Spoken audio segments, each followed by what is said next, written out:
Magandang araw mga kaibigan. Bigyan natin ngayon ng reaction opinion itong interview ni Pinky Webb kay Congressman Joel Chua tungkol sa kay Saldico kung iimbitahan pa sa Kamara. Nako, kita mo dito sa sagot ni Congressman Chua, maang-maangan, parang hindi niya alam tungkol kay Saldico at saka yung SunWest. Grabe. Supalpal. Congressman Zaldico. I don't know if he's invited, if he's one of the invitees. So kasi nakapokus kami dun sa 15 contractors. Isn't SunWest part of the 15, sir? I'm not sure. I'm not sure. Sir. If it is part, then he is invited kung sino man yung may-ari ng SunWest. All right. So, what time is the hearing? Tomorrow. Are you going to call Congressman Zaldico? I don't know if he's invited, if he's one of the invitees. So kasi nakapokus kami dun sa 15 contractors. Isn't SunWest part of the 15, sir? I'm not sure. It is, sir. If it is part, then So makita nyo, no? Yung nagmaang-maangan. Hindi daw niya sigurado yung SunWest.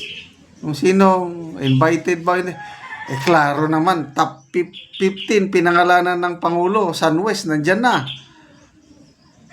At saka, it's an open secret ng SunWest pag may-ari ni Saldico. Tapos, I'm not sure. I don't know. Ganyan sila. Meron din sino ba? Karen Davila. In-interview niya yung si Congressman Ridon. Ganon din. Sinupalpal ni Karen Davila si Congressman Ridon. Huwag na tayong maglukuhan. We know it.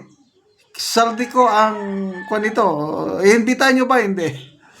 Salamat sa mga medyang ganito na may balls. Okay? Karen Davila, Pinky Webb, at puros na... Okay. Congressman Joel Chua, nakakatawa yung pagko-question niya kapon. Expected na yon from Congressman Joel Chua.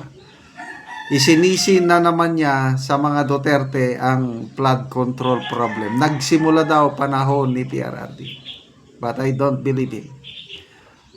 Hindi naman perpekto ang mga flood control projects o infra project panahon ni PRRD. Lang.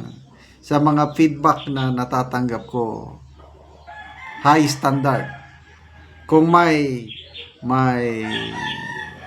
commission feedback, ang narinig ko sa mga kwento ng mga contractors, hanggang 5% lang ang nababawas. Pinakamalaki na yung 10%. Yung 90% buhos yan sa proyekto. Kaya walang ganitong issue panahon ni PRRD. Kung may issue pa sa mga corruption sa flood control project, edi pinutakti na siya ng mga kakamping dilawan. Grabing Rappler, Inquirer, mainstream media, walang humpay ang pagbabanat kay pagbatikos kay PRRD. Anong binabatikos? War on drugs lang. Walang flood control kasi matitino ang mga flood control projects panahon ni PRRD. Kaya lang, alam mo naman, ganyan talaga, siraan to the max. Yan ang papel ni Congressman Chua. Bahala na ang taong bayan. Basta hindi na ako naniniwala yung mga ganyan. Paninira lang yan sa mga Duterte. So, kailan nila papatawag si Congressman Saldico? Yan ang malaking tanong. Kaya, believe ako, salamatan natin si Congressman Toby Chanco. Talagang meron na siyang ebidensya, nagpapatunay na ang laki, 13.8 billion ang isiningit ni Congressman Saldico. Nasaan na siya ngayon? Wala na, tahimik na. Itong iniimbestigahan ng mga kongresista, 15 contractors lang? Sila lang. Paano yung mga kasamahan nila? Ayaw nga nilang patawag. Ito yung mga defense team ni Congressman Saldico. Ayan, Chua, Abante, Garin, Ridon. Yan. So, credibility-wise, naniniwala ba kayo sa credibility ng House hearing na mapapanagot ang mga salarin? Kung ako yung tatanungin, hindi. Pwede, hanggang kontraktor lang sila. Kaya lang, pataas sa DPWH. Wala rin akong kasi ang DPWH, may connection yan sa mga congressman. Yung kasabot nila. Kung ako yung DPWH, sir, pag hindi mo ako depensan, kakanta ko. So, ang kasabot na congressman, gagawa ng paraan na wag na. Kaya, dito lang ako aasa sa independent commission na ibubuin pa ng Malacanang. Ang tagal naman. Dapat niya na. Sana maisama si Mayor Magalong. Sana mga beyond reproach, sana ang integrity ng mga members. So I hope in the coming days, i-announce na sino ang mga members ng independent commission nito para diyan tayo asa. Dito sa Kamara, wag na. And then, of course, sa Senado, diyan man sina Congressman Marcoleta, may tiwala ko sa kanya. So, yan, dalawa ang mangyayari. Dalawa ang asahan natin. Senado at saka independent commission na bubuin pa. And then, magandang pagkapili ni PBBM ito kay Secretary Dizon, bagong kalihim. Yan. Napatunayan na yan ang katapatan, galing, diskarte ni Secretary Vince Dizon. Kaya sana maayos nila yung budget. Kasi as early as now, na discoveryhan na ang dami na namang budget insertion sa DPWH. Yung mga natapos ng flood control projects, napunduhan na naman. Kaya pag nakalusot na naman yan, sigurado, diretso na naman sa bulsa ng politiko at ang kasabwat nila na contractor man yan o DPWH official. Nakakalungkot.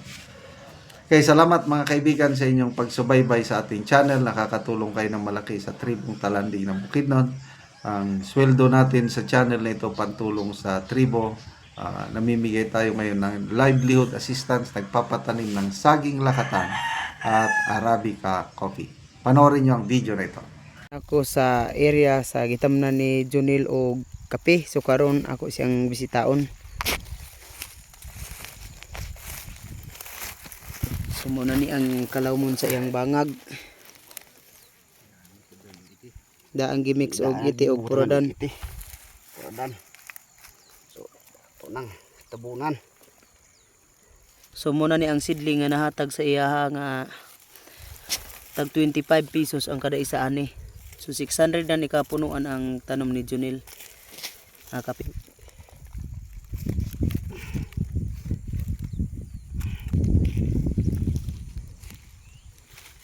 So mopod ni ang unang tanom ni Junil nga kape. Mo ni siya ang isa na kabulan kapin.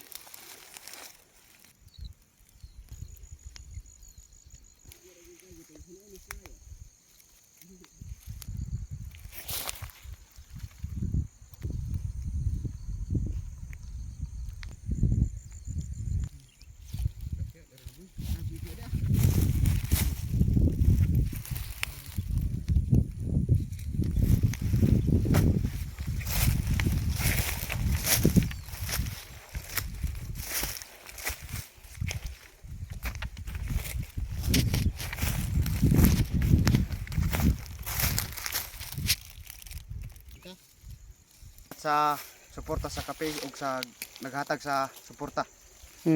Salamat po sa Ginoo nga nakatarong gyud mig kape.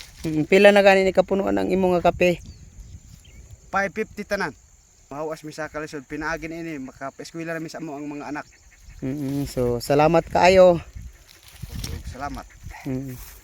mananing bagong tanom ni Junil.